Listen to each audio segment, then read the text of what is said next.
Bonjour, bienvenue à cette édition de septembre 2015 de notre web diffusion. Au début de l'été, les portefeuilles se portaient fort bien, avec des rendements de l'ordre de 1% par mois depuis le début de 2015, pour un profil de portefeuille d'environ 50% titres à revenus, 50% actions. Le bloc action des portefeuilles avait rapporté quelque 8 à 9% en 5 mois.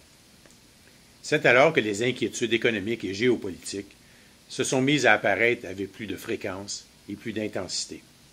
La Grèce, la Chine, le ralentissement économique aux États-Unis et au Canada, l'État islamique, le recul important du prix des ressources naturelles, la hausse prochaine des taux d'intérêt aux États-Unis par la Fed.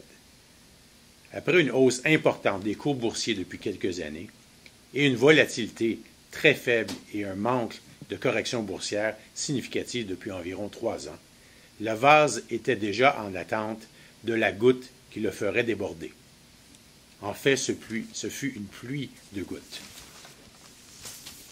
À la fin août, les indices boursiers mondiaux avaient tous reculé substantiellement sur leur haut du printemps. Au 31 août, par exemple, les principaux indices indiquent qu'en 2015 à date, par exemple, le Morgan Stanley World Index, c'est l'indice de toutes les bourses de la planète, était en recul de 4% depuis le début de l'année. La bourse américaine, 4% de recul également. Le TSX de Toronto, 5% de baisse depuis le début de l'année. L'Europe, 4% de hausse. Le Japon, 8% de hausse. Et la Chine, 1% de baisse depuis le début de l'année. Par conséquent, pas un vent de dos très favorable.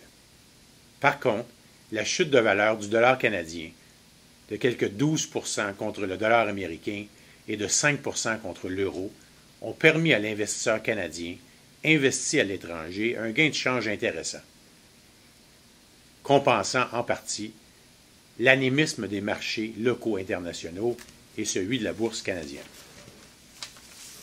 La fin août a été particulièrement éprouvante, avec des reculs boursiers de 10 à 15% en quelques jours. Ayant réduit légèrement nos pondérations en actions depuis quelques trimestres et confiant que les actions, surtout à ces niveaux escomptés, représentaient encore un bon potentiel de rendement, nous en avons profité pour réarranger quelque peu des positions en portefeuille, mais surtout d'augmenter le poids des actions vers le niveau qu'elles représentaient il y a environ 1 an au sein des portefeuilles. Nous avons fait place, au sein de nos portefeuilles, à quelques gestionnaires externes qui ont su afficher expertise et rendement supérieur sur plus d'une décennie dans des niches de marché qui complémentent très bien les nôtres. Une partie de notre été a été occupée à identifier ces gestionnaires et à faire le due diligence nécessaire. En plus, au cours des derniers mois, nous avons repensé à notre stratégie de gestion des plus petits comptes de nos clients. Par exemple, un client peut détenir chez nous des actifs totaux de 1 million de dollars répartis en un compte de 950 000 et un plus petit compte de 50 000 dollars. L'efficacité opérationnelle et les coûts inhérents nous obligent à adopter une méthodologie différente pour ces deux comptes. Nous avions déjà des portefeuilles dits transition pour couvrir ces éventualités. Nous les maintiendrons en rajoutant plus de détails de titres à ceux-ci. Nous inaugurons également les portefeuilles dits accumulation pour les comptes de plus petite taille encore, typiquement inférieurs à 100 000 $ pour un compte.